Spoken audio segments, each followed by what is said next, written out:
All right, we're going to go ahead and get the next panel started, if that's all right. I'd like to ask you all to take your seats. How about it for Brian Calhoun from Sound Exchange? Made it all the way from Washington en route to California. Can't even stay to come to Jazz Fest. Dude, next time, you got to stay for longer.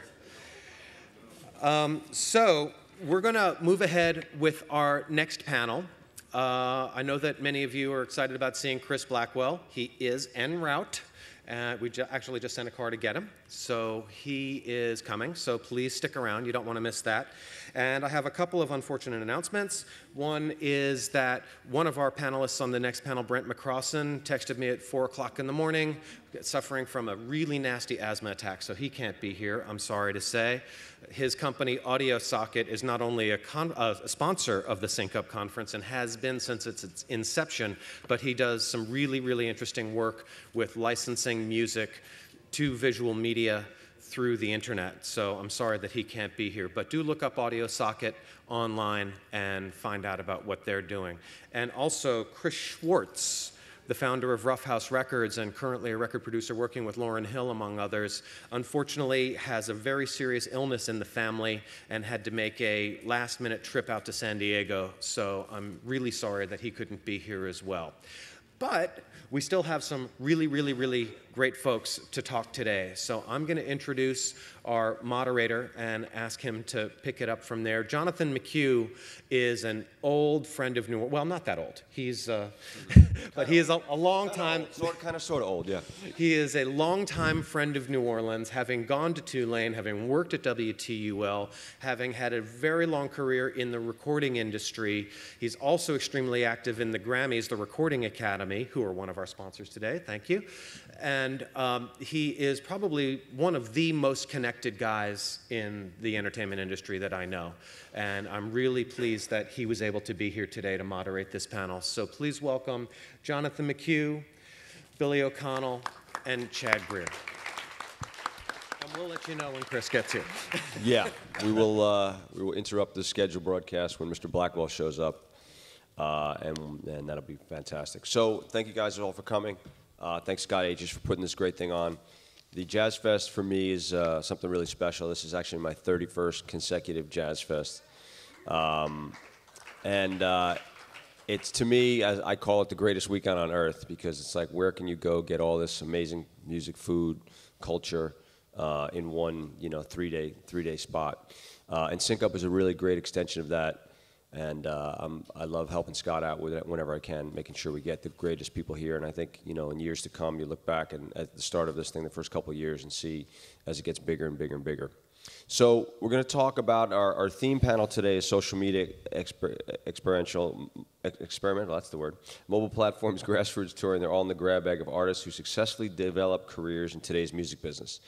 Obviously, it's a different time today than it was when I started here at TUL 30 years ago.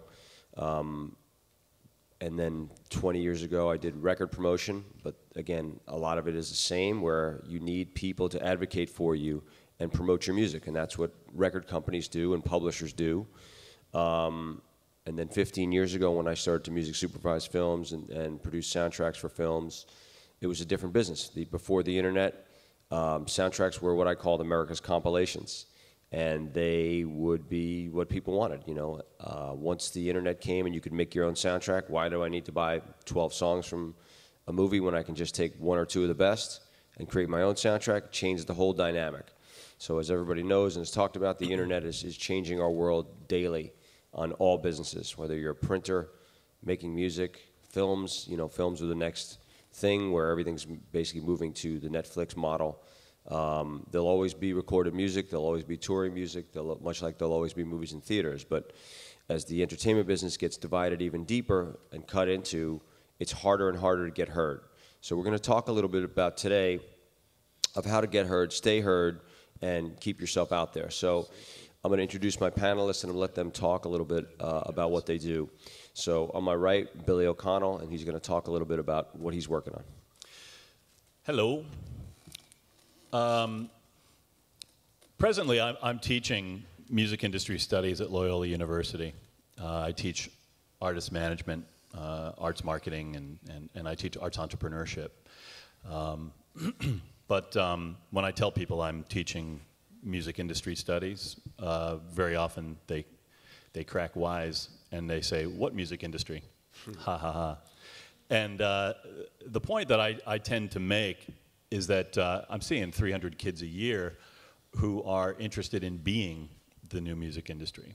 They are the 10,000 points of light that are going to be the future music industry. The fact of the matter is that it is splintered.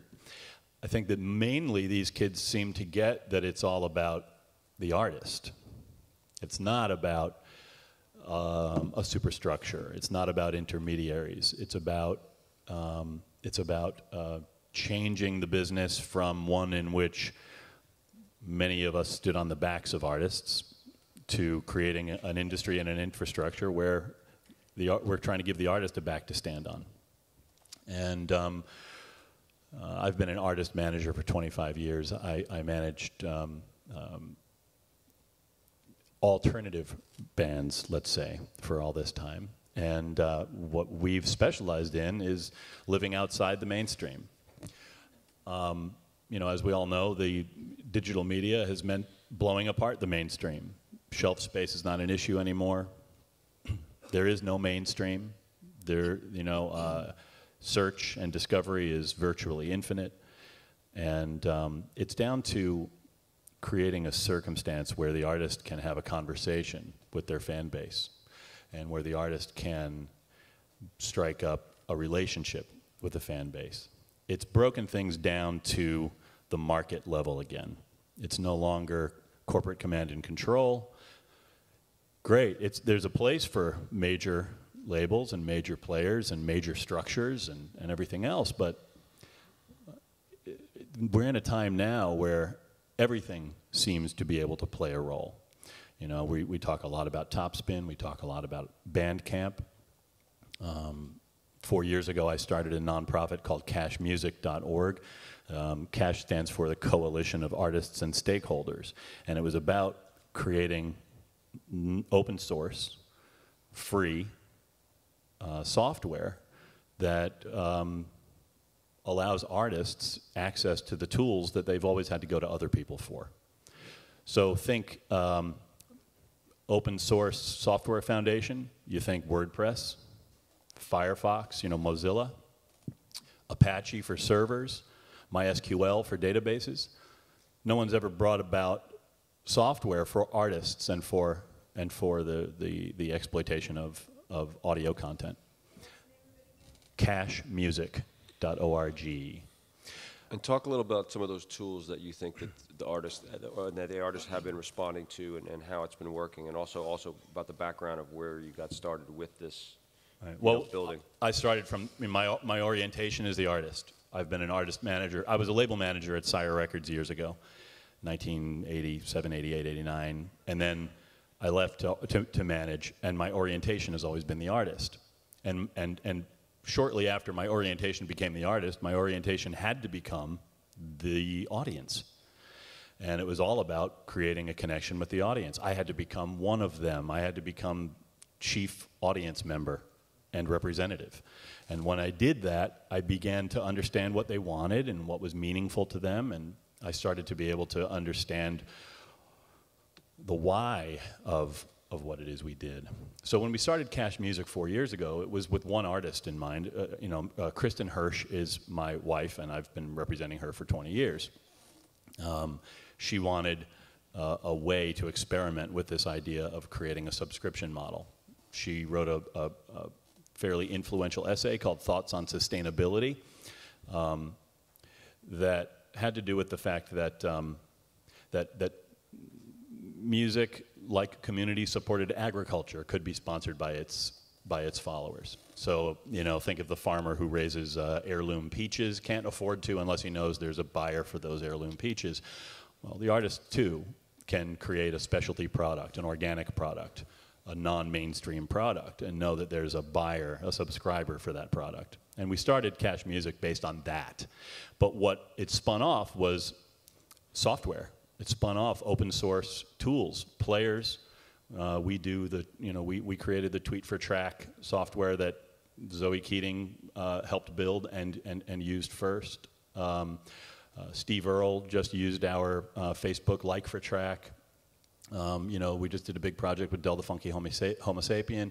We have all kinds of open source tools, players, secure streams. I mean, I guess the differentiator here is that a lot of these companies will focus on the consumer. We tend to focus on the artist, so that we want to disintermediate everyone but the artist and the audience. Let them scale up to anything else after the fact, but at some point, at some fundamental level, we want tech to be a given for artists.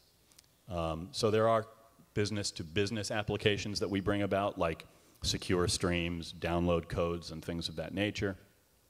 All, again, free and in the open source, free to be used in whatever way the artist so chooses. And then there are business-to-consumer things, like the Connect, Facebook Like for Track, Tweet for Track, Email for Track, all of those assorted, various and sundry popular tools. The important thing here is that the artists own this stuff. We as the industry thought that La La was the answer a few years ago until somebody bought it and disappeared it. We think that Topspin and Bandcamp are the answer. Maybe they will be. But what if $400 million comes along, buys one of them, and kills them? What do those artists do? I want the artist to own the technology. I want the artist to have it the way you have your WordPress blog. You run the WordPress.org software, it's yours. Nobody's going to take it away from you. And I think that this is going to become a recurring theme in our business. The need for the artist to own the means of distribution, really own. When you started it with the subscription model for Christian Hurst music, can you just describe what kind of numbers you got and how successful it was? Well, yeah. In year one, we exceeded by 200% any of the previous 5 years' royalty earnings, which was amazing. I know I'm not going to disclose cash figures. No, of course. But she did. There were popular projects that got a lot of press, like I'm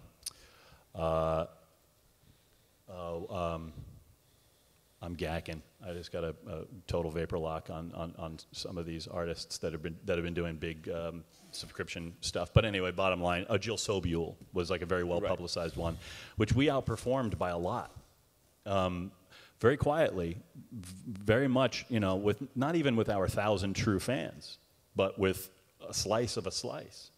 And Kristen did a tiered offering where she offered people $10 a quarter, $30 a quarter, a $500 premium subscription that included a visit to the studio at your convenience or sound check, a $1,000 thing where you could put your name or your company on her CD, and then a $5,000 thing where you became an executive producer. And we had several buyers at all levels. Lots and lots of buyers. So talk to me about that level of fan engagement when Kristen goes on tour. What have you seen changing with that? Because obviously you've been doing this for a while now, and she's been touring. She was a founding member of the Throwing Muses and fantastic artist. So talk about that interaction where you actually go see it. You do it online. You work people. You work the fans, and then you get to the markets. How has that changed for her? Well, it started changing in 1994, 95 when we brought up our first website. And in 1998, we started selling subscriptions to MP3s of demos and rarities and things like that. And that was the year that the first MP3 Summit was held. I think we sat on the artist panel at the first ever MP3 Summit. So we are now in year, 14 of selling digital music online when people thought that digital music couldn't be sold. We knew when America Online was the way we interacted with our people, that we needed to interact with the people. So we went to the Throwing Muses message board and started knowing them and actually being us, not spying on them, not talking around them, not planting propaganda in there, but saying, hi, it's us. Do you need anything? What can we do? How can we be of service? And God, we were rewarded for that over and over and over again from that time on. So from like 94, 95, It's been an exercise in increasing the degree of intimacy with the fan base. And so, yeah, when they come to the gig, we tell them, stay afterwards, we want to see you. And we'll do a group picture. I mean, it's not so queer. It's not hard. It's not- funny. it's It's not funny so because the awkward. country music business has been so much more engaging with their fans for so many years. I mean, the Fan Fest in Nashville is one of the biggest events, and the interaction with fans in country music is so much different. Whereas in the rock and roll world, it was always like, there's the artist and there's the fans. And I think that the whole key is artists are learning now that their engagement level needs to be unbelievable. Like, yesterday I heard twice, as soon as we get off, we're going to sign CDs. We're going to be there. We're going to be in the merch tent. We're going to be where you can interact with us. And it happens in bigger shows and bigger concerts. Opening acts are running off the stage at a big arena, going to the merch tent so they can actually, meet fans and also sell T-shirts, because this recorded music is not selling like it used to. So the business has totally changed that paradigm, and the online world has helped to do that. So I want to introduce my next panelist, Chad Greer, who's also a local boy born in the great state of Louisiana. Works for Downtown Music, which is one of the coolest boutique publishers and record companies in the game. So Chad, talk a little about what your background and coming up to where you are now, and also what your company does to help market their artists. Morning. This is my first panel ever in Louisiana, so I'm very excited about it. Local boy trying to make good right here. Exactly. Coming home. So you guys know Downtown at all? Yeah? All right. So Talk about a few of your artists that you have. Well, we just celebrated our 5-year anniversary, so we're very new. Started out with Gnarls Barkley. From there, Mike Snow, Santi Gold, Kid Sister, Cold War Kids. Just very, very good roster. I was just listening to these guys talk, and I think it was maybe 3 years ago, I remember sitting in a room, just here. 3 years, that's not long ago. Just, it blows my mind just thinking about it. People talking about, oh my God, we can't get this single leaked, and blah, blah, blah, blah, blah, we're not going to make money. It was just that fight that was happening with digital and all that stuff 3 years ago still. I remember one of my first meetings at Downtown when I realized, oh my God, I'm so thankful for this job. I looked at a marketing plan, and one of the dates, along with the tour dates, single release dates and all that, one of the top dates on the marketing plan was release single to bloggers.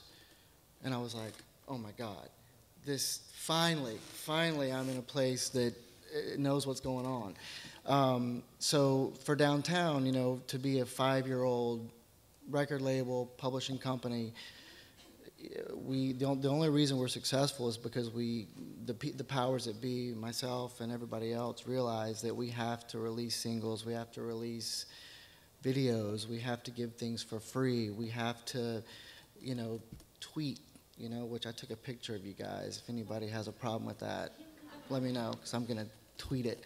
But there's interaction, like we're talking about. Signing CDs and stuff like that. We do things where last year we were working with a band called The Like. I don't know if anybody knows The Like, but the girls would tweet, what should I wear tonight? That kind of thing. That kind of interaction with fans. That engaging to put up 2 pictures and say, should I wear the blue dress or the red dress? And that gets people to follow. That gets people to say, what are these girls going to wear? And that turns into, what are they singing? And that turns into going on iTunes. And that turns into, spending 99 cents. And hopefully spending $8, $9 and buying the whole album. When I first started, when I was growing up and I went to LSU, there was no class about anything to do with music other than performing. And I knew about as much as anybody else, which was go to the record store, buy a record. I love soundtracks.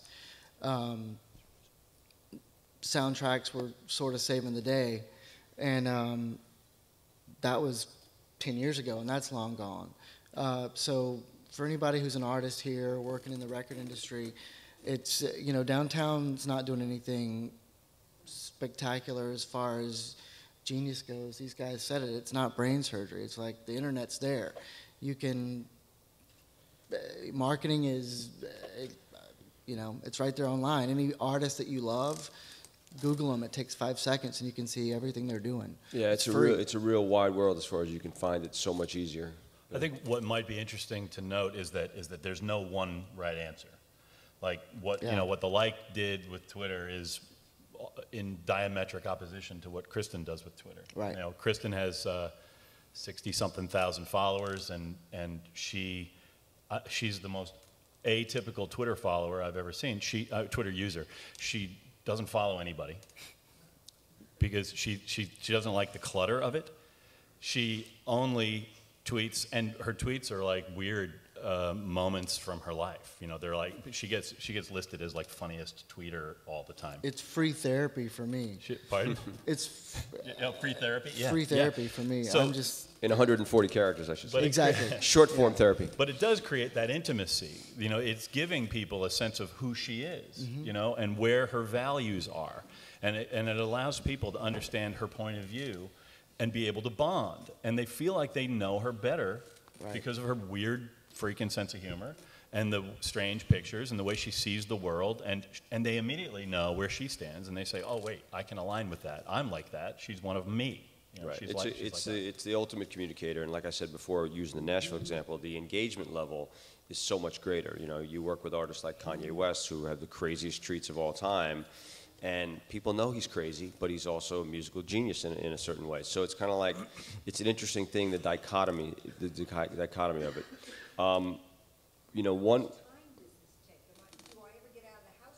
Well, it's a good point. I mean, what he was saying about Kristen with the clutter, I have an issue with it too. And, I don't do that much with it. I monitor it all. I do it because I'm like you. It's like and by the way, the older people have that attitude where the younger people can't live without it. And so it's an interesting thing that the people that have embraced it, like Kristen and many, many others, artists, we've had artists, for example, Rihanna, I think a number of years ago, one of our artists, was never into it at all. And her album before this one wasn't successful. It's very much darker, introspective record based a lot of what happened with her. And then she got into it. And then over the last year, she became one of the top online artists that there is, that engaging. So, and it changed her view because she's a young person, but she wasn't there. And then once she got it, and people get into it, But again, it's not just about social media, it's about the whole thing, the touring aspect of it. Well, I was going to note that Chad talked about that one marketing plan where you release to bloggers. And part of what I think is a big deal is just acknowledging the fact that the audience is a partner. Right. And we, at the same time that we launched Cash Music, we started working very closely with Creative Commons, and we started making sure that everything we did was Creative Commons licensed. Which, just the quick version. Talk about that with Creative Commons. Quick version is it's copyright modification. Copyright is automatic. The minute you set something down in a tangible form, it is copyrighted. You can't help it. So that's all rights reserved. However, you as an artist might want a blogger to post your song, and what do? Do you just let them violate copyright? Not know how to get in touch with you, not know how to come upstream if they want to do something? What if it's a music supervisor who wants to drop something into a spec commercial? They might not know who you are. They might want to be able to find you. Well, Creative Commons gives you a legal, enforceable way to modify copyright, basically from saying all rights reserved to saying some rights reserved. And if you want to allow sharing, you want to allow people to modify, you can specify as such. And the Supreme Court, says that it's a legal, bona fide way to modify copyright. So it became an important part of our game plan to say to people, not only, is it okay with us, wink, wink, nudge, nudge, that you put our stuff up on your blog and that you share it with your friends. If you're using it in a non-commercial way, we want you to. Please do. Please burn it. Please share it. Please play it everywhere you can play it. If you have a podcast, we want you to use it. And then, and it allows you to specify to that extent. So that's been very helpful for us as well. Right. So again, touring. New Orleans, it's a musical town, right? It's all about the artists. People come here to see live music, and these artists get out there on the road, and people come. New Orleans artist Rebirth comes to L.A. where I live. I'm going. Kermit Ruffins. Any of these artists that I love, I feel lucky. There's a great club in New Orleans. I'm sorry, in LA called the Mint that it's got a very New Orleans vibe. And when I go there, I feel like I'm not in LA. It's just the vibe of the club, the music. So touring, there's no substitute for it, right? And artists have to figure out how to get on the road. I'm developing a band now that has no touring base. They have great music, but you're finding a booking agent, very difficult. Finding coffee shops to play, finding whatever it is, but again, using the online tools and making friends in those different markets. And, one thing I've done is, I know a band in Omaha, so I had them open for a band in Minneapolis, and then they swapped, where they knew the market much better, and they were able to open for that other artist in that town that came into there. You have to communicate with other bands to be able to find these connections because, yeah, everybody wants a William Morris or a big touring agent or some great touring agent that has this magic dust that can get into all these clubs and get into opening acts of all these bigger bands, but it just is not easy. To me, it's still one of the most toughest parts of the business to find this connection. So I think the artist today also has to be smarter, has to be more efficient in the way they do business, like Billy was talking about, how they market themselves, how they connect with fans, and it's also about the songs, right? Do you need to market yourself as a full CD artist, or do you need to get one song that engages with people, that captures their imagination, that gets them to go listen to a second song and listen to a third song and then maybe buy your record? So, people send me CDs and Chad will respond the same thing. It's like you're trying to promote their music into films, TV, video games, whatever it is. You can't really work 10 songs. You can work one at a time, and you could try to connect. And if that doesn't work, if a music supervisor or a studio head likes a certain vibe of a song but doesn't quite like it, then you send them another one.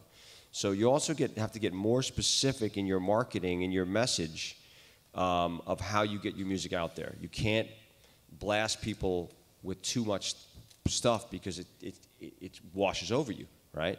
So I think when you're marketing yourselves as artists or managers or publishers, wherever you are, think about finding those best songs. The single model is not really alive, but it is alive in the sense that it's a track world, and I can't get my kids to listen to an album. And I'll bring home an album, they're like, yeah, track 2's great, track 3's okay. And that's it. So the paradigm shifted there when the internet came and just took it and gave everybody the selection process where they're not force-fed the album model, which is why the record business has been reeling for years because they were very slow to adapt to it.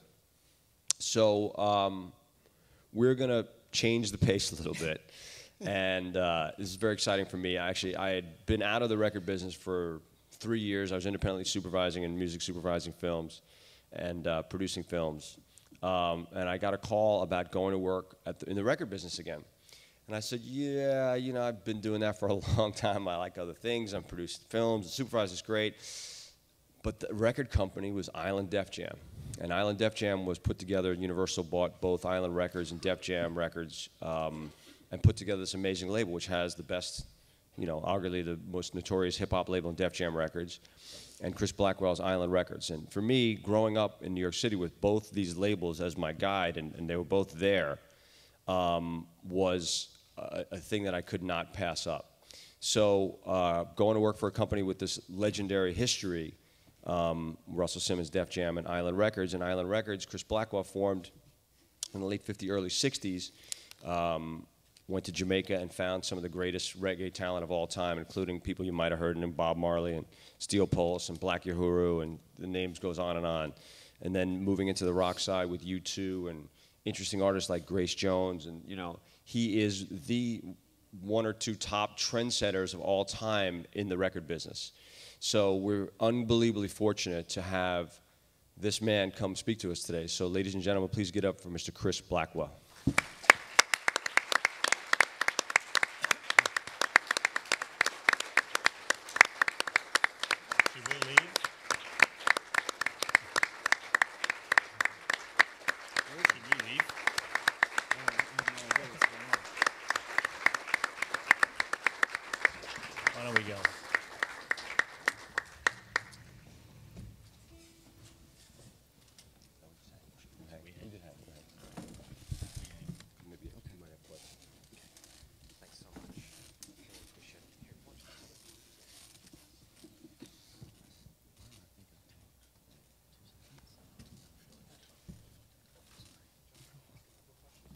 I'd love to.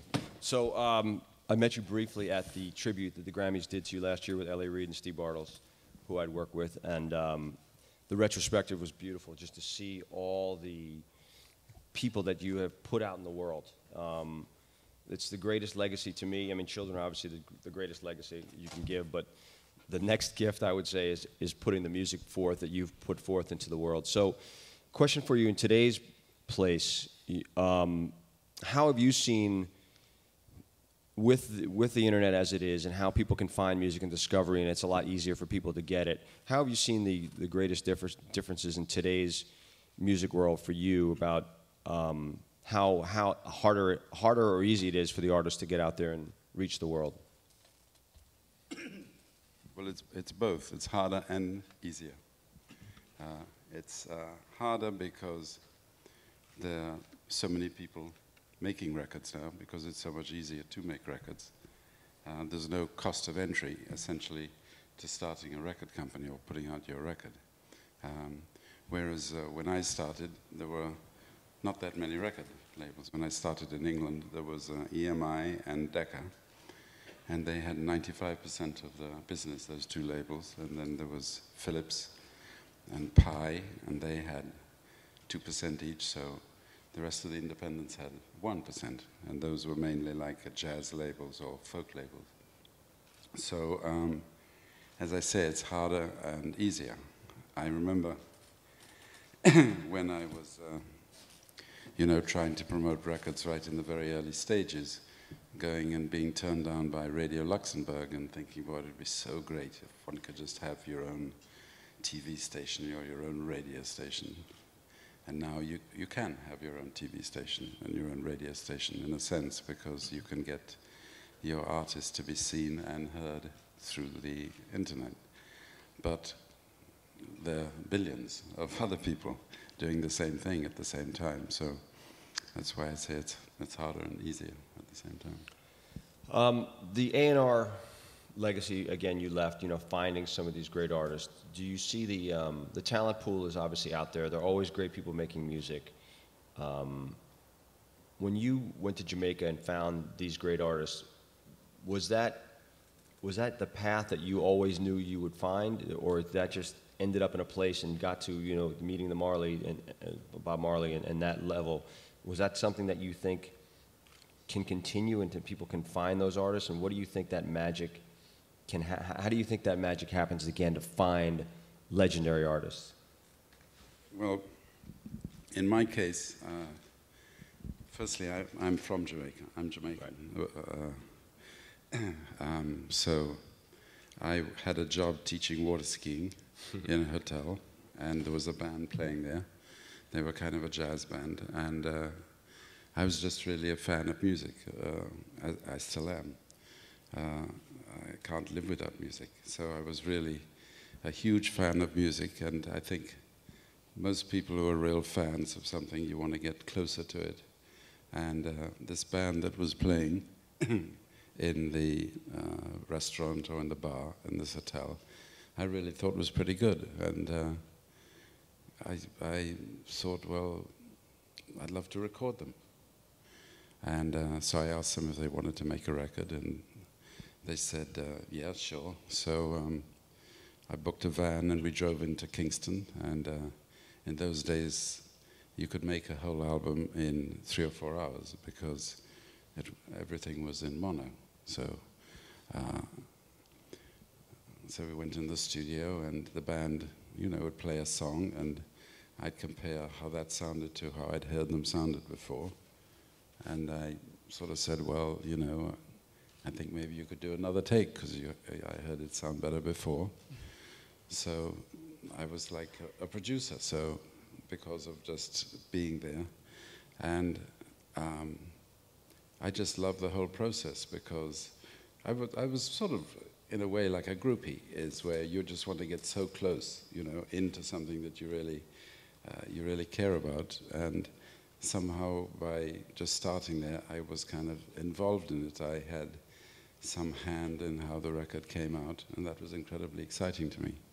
So even though the record didn't sell at all, I was totally hooked the music business. And then after that, I used to go to different shows in Kingston. You know, there'd be different shows where acts would come on and do a couple of songs.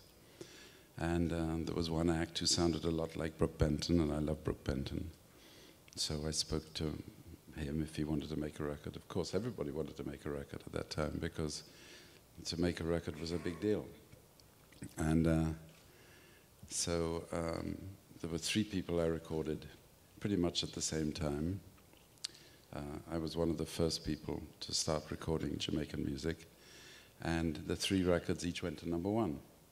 They didn't go to #1 because they were the greatest records anybody had ever heard. They went to #1 because it was the first time that Jamaicans heard their own people making popular music. Was one of those Lollipop?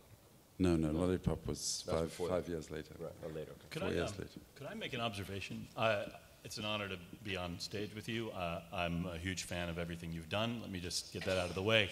But I wanted to say that what leapt out at me is that here you are, a music pioneer, and you described that moment where you were working in a hotel and you saw a band that you really thought was very good, and you had the urge to get closer to them.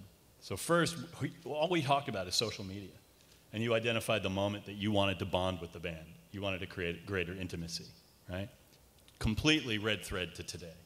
And the other thing that grabbed me and kind of shook me was the idea that you said you wanted to record them, which is sharing. It's the urge to share. Yes. You were taken with the urge to take this thing that you thought was pretty good and share it, and you shared it on a monumental scale.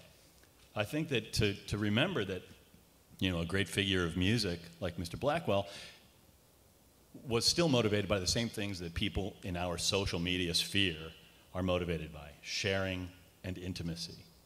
Yeah, no, that's definitely true. I mean, before I started recording, there was nothing more exciting than turning people onto a new record, to a new song. Or, you know, I was a jazz fan. I started my interest in music, actually, with music from here. So, you know, literally, Pine Top Smith, Jelly Roll Morton, music from here. And then I just literally kind of followed it up the Mississippi. So I became more interested then in St. Louis, music from St. Louis, and then from Chicago, and then from New York. And so I just, you know, jazz was what I loved, and jazz has been the base of everything that I've done in the music business, basically, in that I've been looking for careers, and I've been looking for a body of work, as it were, rather than singles. Ireland probably had fewer hit singles than any other label ever. But on the other hand, Ireland, I think, developed more career artists than most labels. And some of those artists, obviously, you know, U2 being a classic example is a paradigm. When I was here in college radio in the early 80s, started playing U2, and I was able to introduce them at a show on the Riverboat President, one of the first gigs they ever came to town. It was one of the greatest nights of my life. It was just so thrilling to, you know, the thread of hearing music, being able to expose it by playing it on college radio and seeing them come to town, and that live music excitement that a band like that can put forth. Talk a little bit about your experiences in New Orleans and what you love about the musical center that, you know, that is here. Well, you just feel it when you just come in. At the airport, they're playing Louis Armstrong. And on the drive-in, you know, the cab driver is playing, actually, he was a Haitian guy, so he was playing a lot of Haitian music, and apparently there's some Haitian acts. Yeah, the Congo Square is featured Haitian this year. And so, you know, I was talking to him, and I told him, because I liked the music he was playing, so he told him it was Haitian, and I told him that I'd worked with some Haitian bands, Book Money Experience, and he told me they're playing here, so which is great. So no, it's just in the air. Yeah, it's sort of like Jamaica. It's in the air in Jamaica. Everywhere you go, you hear music, everywhere. Question for you about Jamaica. When I visited a couple years ago, I noticed the dance hall is such a big part of Jamaican music, where the roots reggae that I grew up with, Steel Pulse, the Black Uhuru, and it's not as prevalent. So talk about your feelings about that and how that's changed and what that's done to Jamaican music and reggae as a whole. Well, it's obviously something that somebody of my age would say. I loved the first music from Jamaica, what was ska music, and then rocksteady music, and then later on reggae music, because all that period, the lyrics were very meaningful and were very, what they call in Jamaica, cultural. And then I just haven't liked the lyrics of what most of all the dancehall music is, but that's an age thing. I think, you know, I remember, I'm laughing about this, but I remember people who liked Led Zeppelin saying how their parents would give them such a hard time and tear the record off the player, and now those same people are feeling the same about their kids when they're playing rap. So it's just an evolution, you know. But Jamaican music is now starting to to evolve again, and there's starting with some really good music coming out of Jamaica again. Speaking of good music, Steel Pulse, one of my favorite bands and records, Earth Crisis, performing Sunday night. Are you here at all for that? I'm leaving Sunday, actually. What time are they playing? I don't know, probably 8, 9 o'clock show. You know what, while anybody has the opportunity, anybody like to ask a question of Mr. Blackwell? Yes, sir.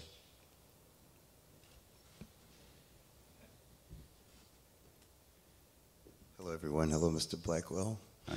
My name is Brady Blade, and in 1991, Kim Bowie hired me to work at Island in Los Angeles.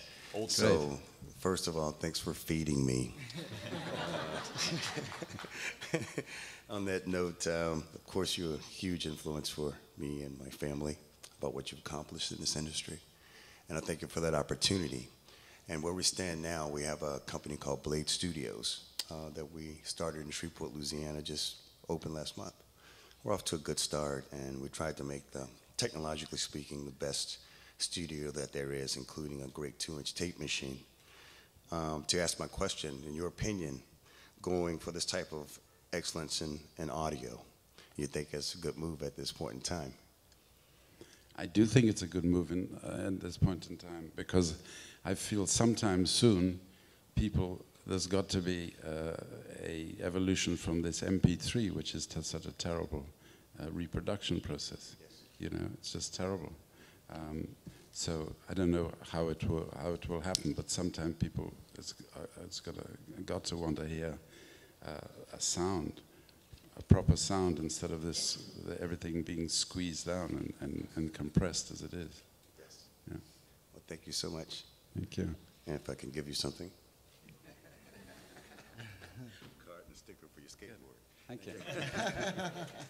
Blackwell skateboard. I want to ride on that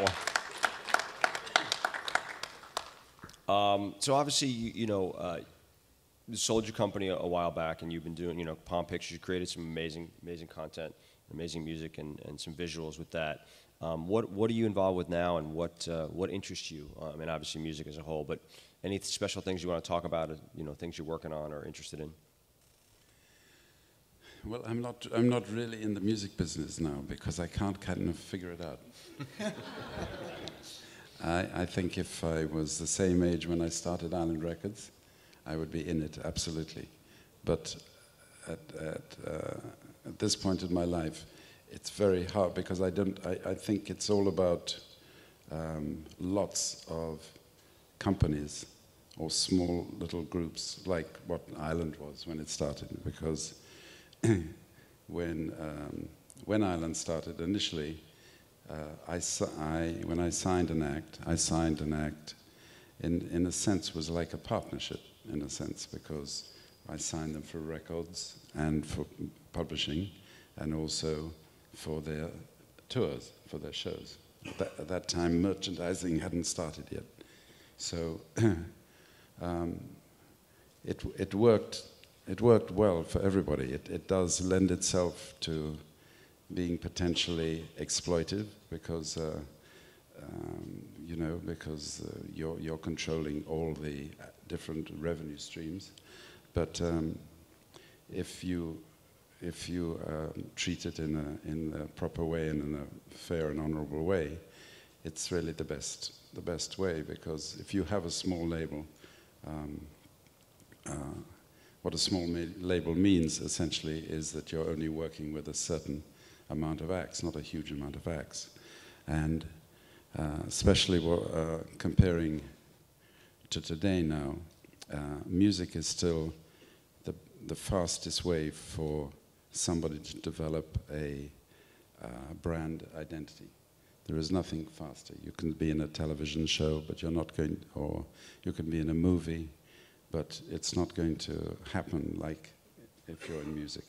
So if basically you are starting off and you're working with somebody initially and you help them or guide them to find their way, it's reasonable that you would also be involved in the other sides of their business.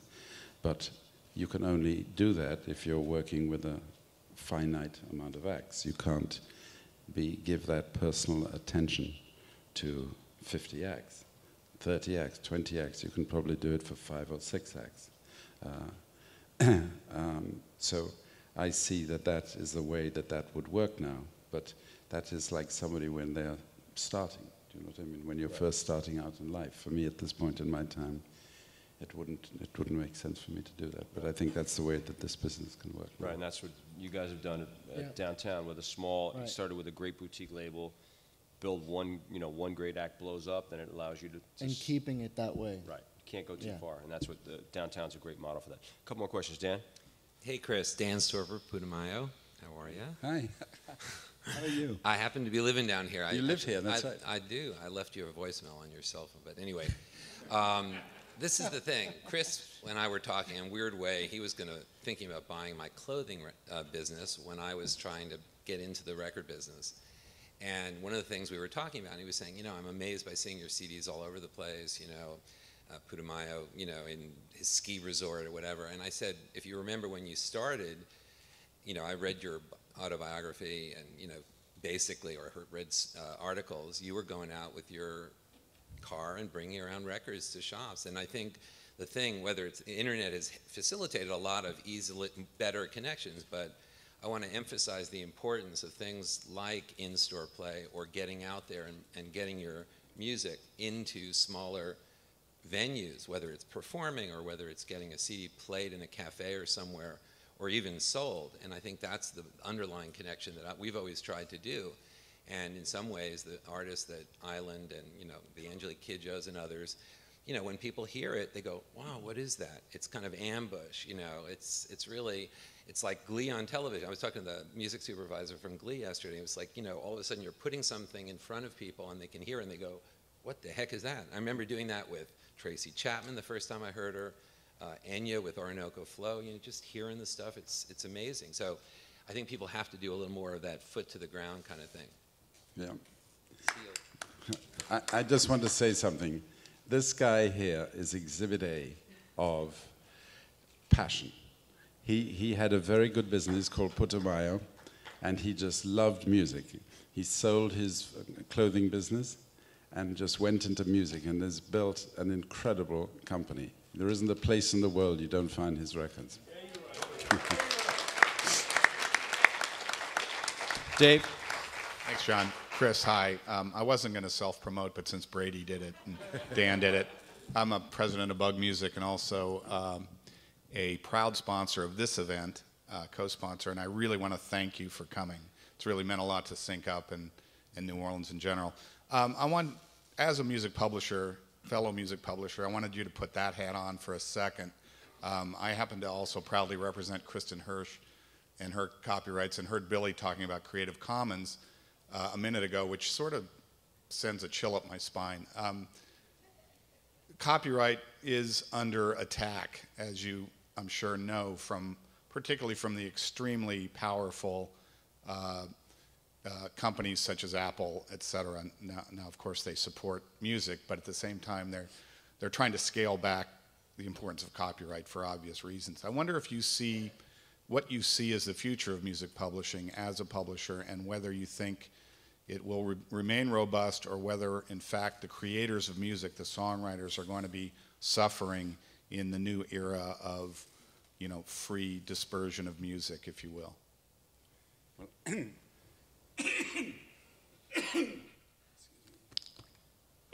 Chris.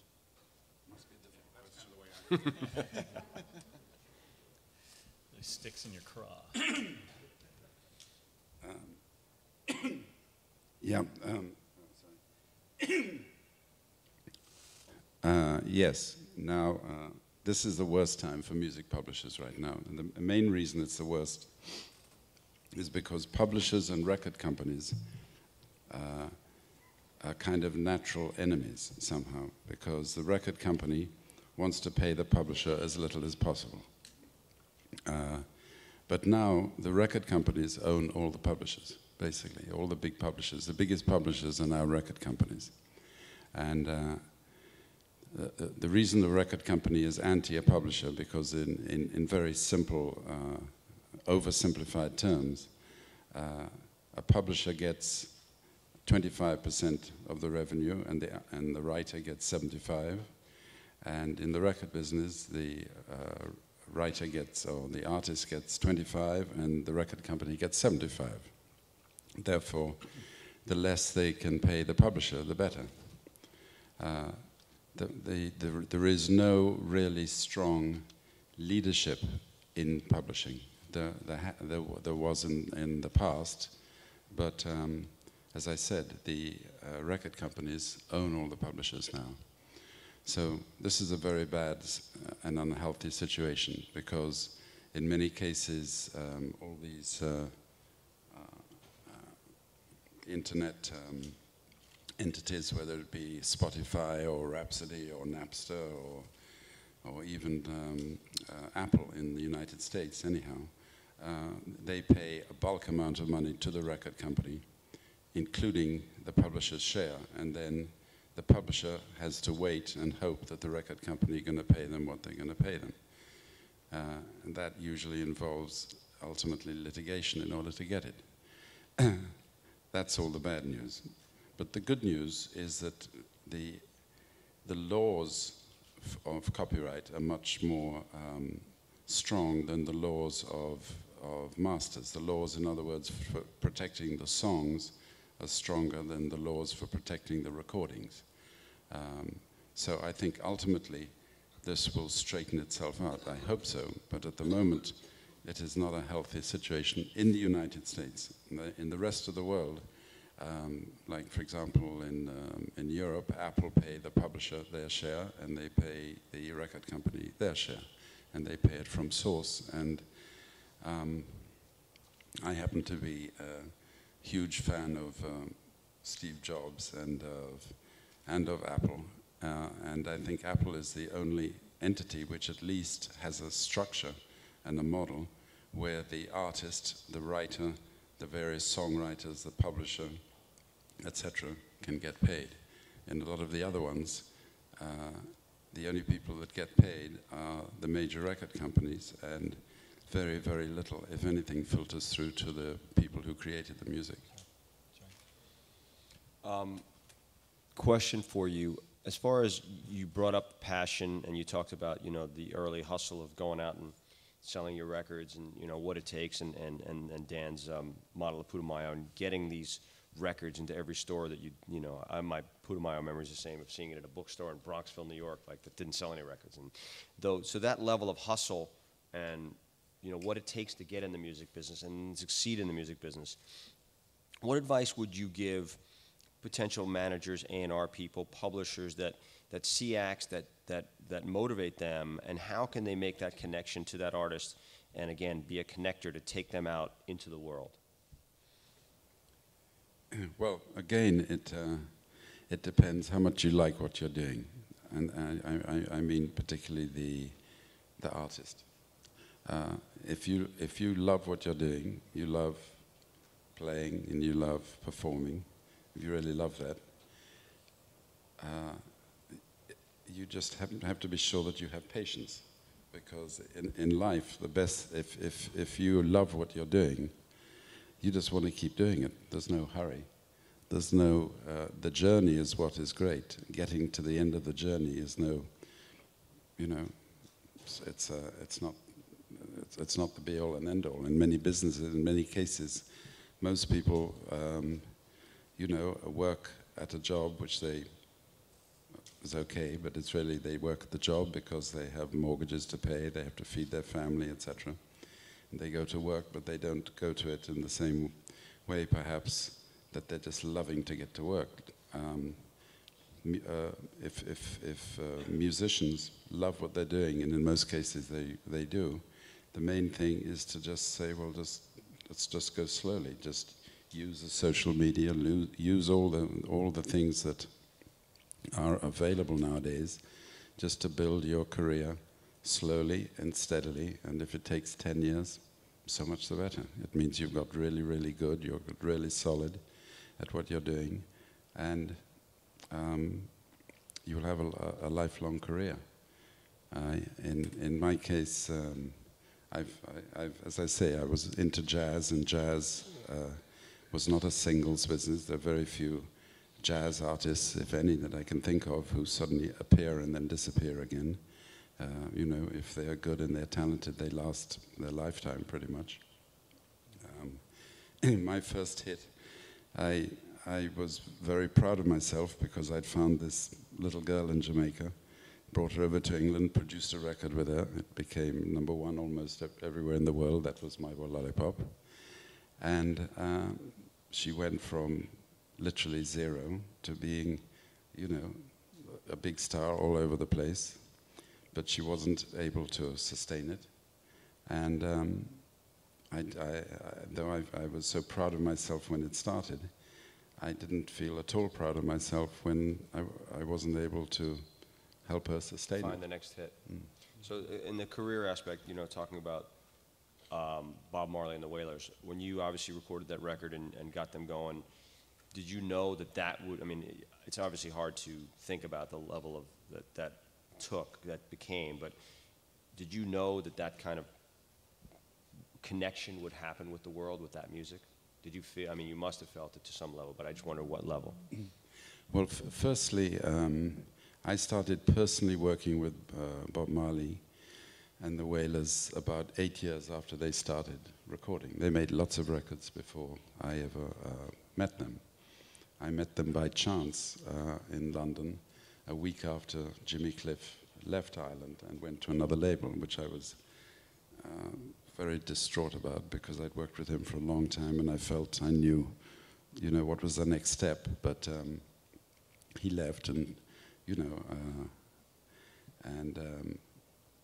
so literally within 3 or 4 days, maybe a week or something, somebody rang me and said, Bob Marley and the Wailers are in town. I was in England. They're stranded in town, and would you be interested to meet them? And I said, sure. So they walked in my office, and they were, as I said, they were stranded. They were broke, but they walk in the office like they were kings, you know. They were incredible, you know. They had so much charisma. I mean, when somebody's well known, and you've seen them in the newspapers or seen them on TV, and they walk in the room, maybe they have a charisma, etc. But when somebody's broke and has that charisma, that is really something. So, you know, I sat with them, and by that time now, this was 1972, Ireland was a very strong independent label in England. And we had a lot of, we had a very good sort of reputation in the marketplace where a new act on Ireland, the shops would take it, the clubs would book it, that kind of thing. But we were in the rock business then. I was in the Jamaican music business at that time at all. Jimmy Cliff was actually the only act that I'd had. So, as I say, when they walked in, I felt, I talked mainly to Bob. He was the one who talked more. And I sort of listened to what he had to say and things like that. And I told him that I thought the direction they were going, they would not have any success in. because the direction they were going, they were friends with Johnny Nash, and Johnny Nash was a very popular artist in America on the Black American charts.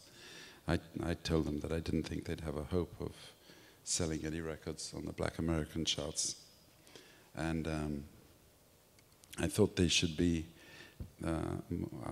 What I'd like to do if I signed them would be more position them as a black rock group, and so I think, you know, when they went off to make an album, and then I worked with the album by overdubbing and editing and things like that to move it a little bit towards. To have elements that people who you know, who were interested in rock music would you know, would respond to, and that was Catch a Fire, and that album didn't do that well initially, but it sort of set the tone for the direction. So I think what I did for Bob was more put him on a direction rather than that was really all that I did was sort of just change the direction they were going and put him on another direction. Because in the early 70s, Black American music, other than James Brown, was pretty much all very slick and all sort of heading to Vegas, as it were, rather than being, you know, rough edge. And Right, so we're going to have one more question for Mr. Blackwell, and then we're going to keep going. Rob. Chris, Rob Steinberg, how are you? Hi, how are you? I had a chance to meet you back in the mid-'70s when my father was working with Bob, and it was sort of a follow-up to that question. Interestingly, at that time, as Bob released album after album, they were huge monumental successes all around the world, hit singles in every country. But in America, Bob had never had a top 40 record, never had a hit single. And much in the way sort of New Orleans music is successful here in New Orleans and sometimes has trouble breaking outside that genre. Do you see that, I mean, what do you think some of the reasons were that great music had trouble being successful in a place like America?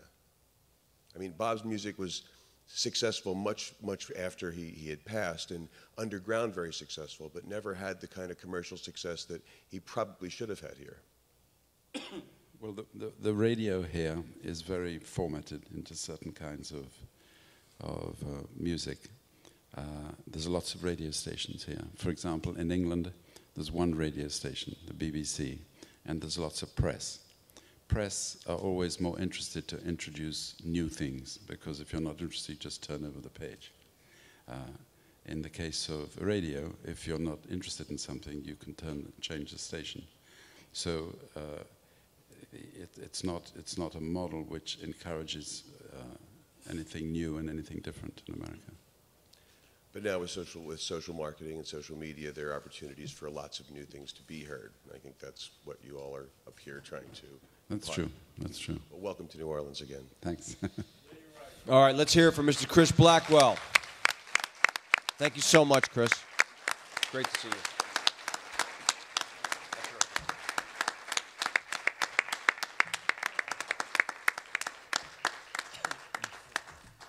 So we're going to just finish up and take some questions for the panel and just kind of recap, obviously, you know, what we've talked about a little bit. David Hirschland? No, he's right there. We got to talk about Creative Commons. I don't want it to make you shiver.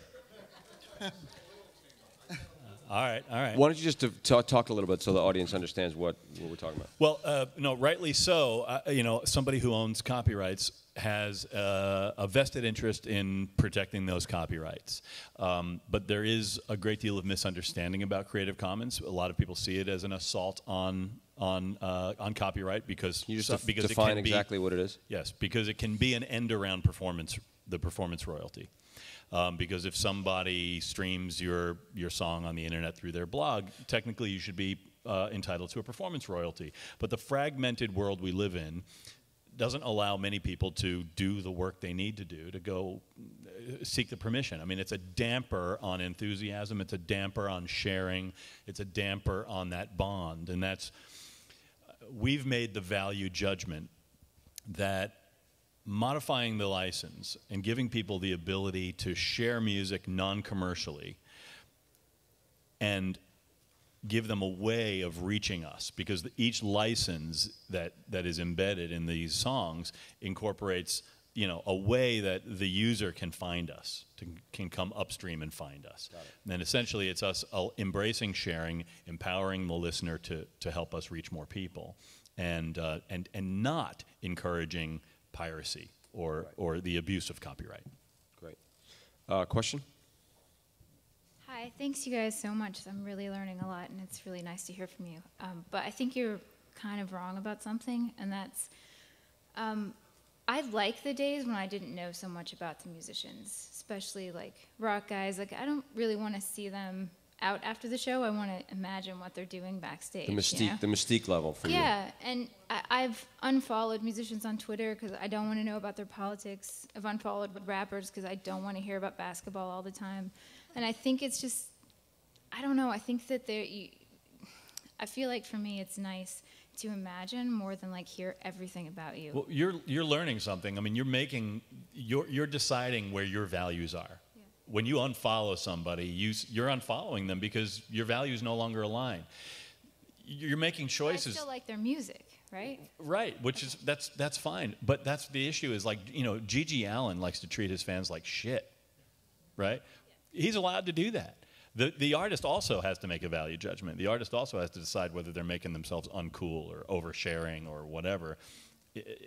We'll find that level. I mean, people do find that level, and I totally appreciate what you're saying. There's no right. There's just this spectrum of one way to the other way. That's cool. Thanks. Yeah, It's exactly. interesting. I mean, Thanks for saying that. yeah, now it's choice. It's like if you don't like what's on the radio, you change the channel. You follow, you don't follow, but it's there. And a lot of these musicians have fans that want to know what they're eating for breakfast. No, it's an interesting point, because when you grow up, someone like Led Zeppelin, they had this incredible mystique to them, and there were no videos, and today it's an open book and everything's over celebritied. So I know exactly what she's saying. I have a hard time. The whole thing, do you really want to know all this stuff? Do you really need to find out what they have for breakfast? A lot of it to me is overkill, and obviously the Twitter thing being as hot as it is, much like when Facebook was hot or MySpace was hot, everything rolls through these fads, and then the next thing comes along, and what is that one? But, obviously they keep coming. Yes, sir. Hi.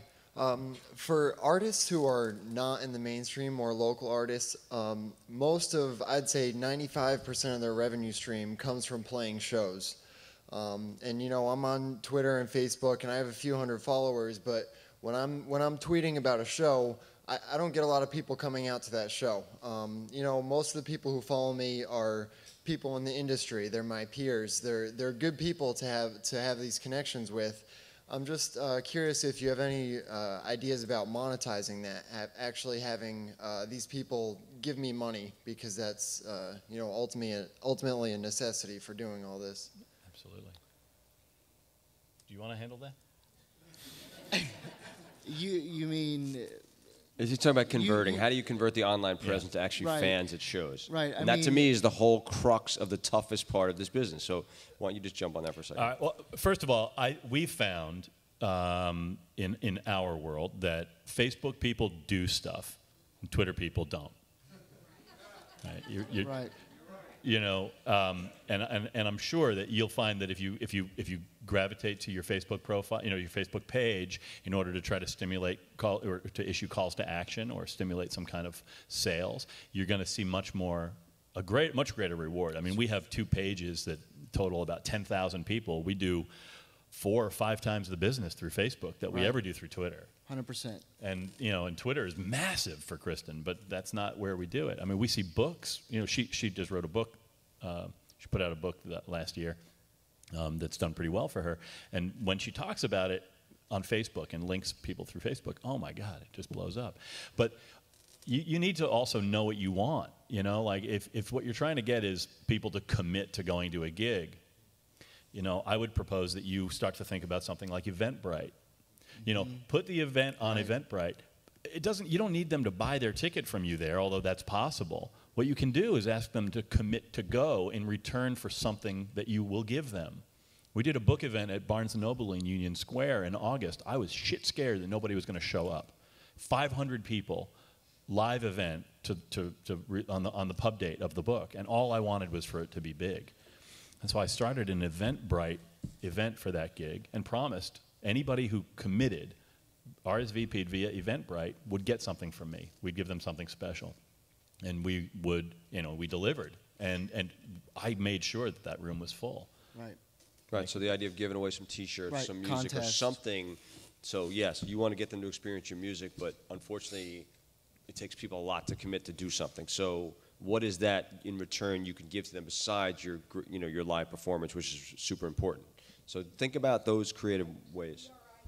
B-R-I-T-E, of course. Eventbrite. No, I know. I'm saying. Thank you so much. Nobody spells anything right Next. on the internet. Hi.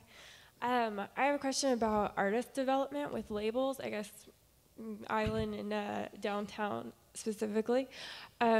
Just mostly like how much artist development goes into the new artists that you have on your roster, like initially before they're signed, and like how much control do you have over what they develop to become? Well, once we sign, it's like old school development with downtown. I mean, we do 100% day-to-day development. We'll keep somebody in the studio. Now the cost kind of went up to this huge, crazy, $1 million videos, and now it's back down to normal. We have bands that will go and say, literally, what friends do you have that have a camera? We're gonna go shoot a video.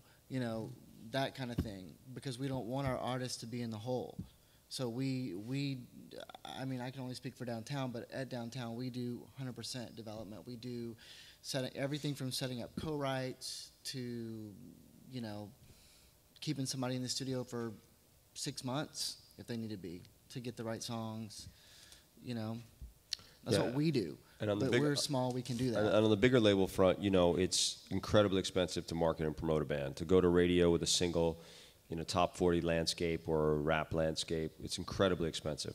So we really do want to, we talked about songs, right? It's all about having that right song to go to radio with. Because if you go to radio with that wrong song, you're asked out. You're losing a lot of money. And so you could even go to a song with, what's interesting about the music, it's still a gut business, right? A&R people or president will decide with the artist what single they want to go forth with, right? And then it gets to radio, and radio loves it. But the research that is a vital part of radio can kill your record quick. So you have to have the right records. So like you said, you got to make sure that they're there. Then probably the biggest department in my company is the social media department. Right. And they, those 6, 7, 8 people work everything to get that stuff out there. Then it's about the touring aspect. Okay, what tour can we get them on? How can we afford to put them in a club? Brands and sponsors have become a huge part of our business to helping defray the costs of putting bands on the road or helping to co-promote. So, we're working it on all levels. But, when I worked at A&M Records 20 years ago, artist development, Soundgarden, for example, 2 records before we really went to radio, right? Mm-hmm. Now it's like you gotta go, and you gotta go quick. So it's a different world we live in, but it's still a part of it. But again, the biggest key when you get signed to a label or even get looked at, the questions, I remember going back to the label, and like one of the first questions in the first meeting I was in, like, so how many Twitter followers and Facebook followers do I have? Right, and that was like I'd been out of the record business for about 2 years. It's coming back, and that'd be one of the first questions. I was like, wow. Yep. That's some whole other shit right there. And I think it's fascinating, but the bottom line is any artist that's looking to get that major label deal and that just blow up, you got to do so much groundwork on your own. And this is some of the stuff we've talked about today to even get to that place where they're going to invest $500,000 in you, whatever it takes to sign you, make your record, put you on the road, social market you, make videos, blah, blah, blah, blah, blah. It's standard. You have to do that work yourself, and that's what it is to me, the biggest takeaway. And like what Billy has done, Kristen, in his business, it's like there is ways to do it. You can do it, but you have to want it more than the next guy. And you have to have a talented artist and be able to connect with fans on a level that you've never connected with before. I think you have to be careful what you wish for. You know, you gotta know that you want it. You know, that you want that super bad, and that you want to be ready for it. So that, you know, you're going to be the president of artist development for your career. It's not something you outsource. You got to lead the charge. You got to be the one who sets the tone and leads the charge in terms of artist development, or it starts to spin out. And then where's your authentic voice? What will people relate to? How will they know you're you? You're no longer this special snowflake. And just so you guys get a perspective from downtown, we have, for all of our artists, for downtown proper and Mercer Street, we've got one radio person. And we've got about 10 marketing people.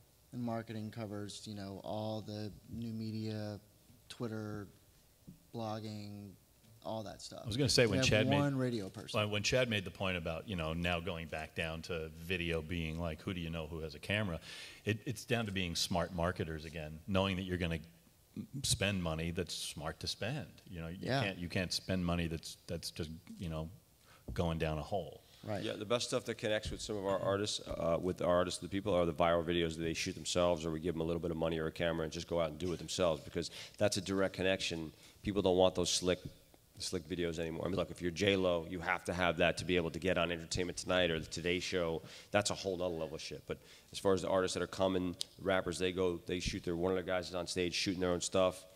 You know, they jump in a crowd, it's filmed, it's up the next night, that night or whatever, and it's what it's all about. Sorry, go ahead, Chad. And that, you know, the South by Southwest performances, the Jazz Fest performances and all that, we video all that stuff, and sometimes instead of, like we're doing it right now with White Denim, we released one single, and instead of releasing a second single, we've released exclusive video footage.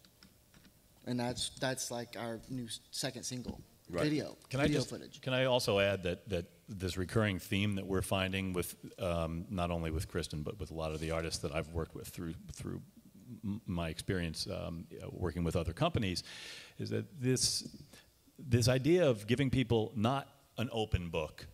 Like, I don't think Twitter and Facebook should be, I scratched my ass 2 hours ago and I had for breakfast I had, you know, huevos rancheros. If you want that, follow me. Yeah, it should be, you know, all of this, the video, all the social media should be giving people this wonderfully enticing view through the keyhole. Right. We're all voyeurs. We all like to see what's going on in there. What's it like? What's the world really like in there?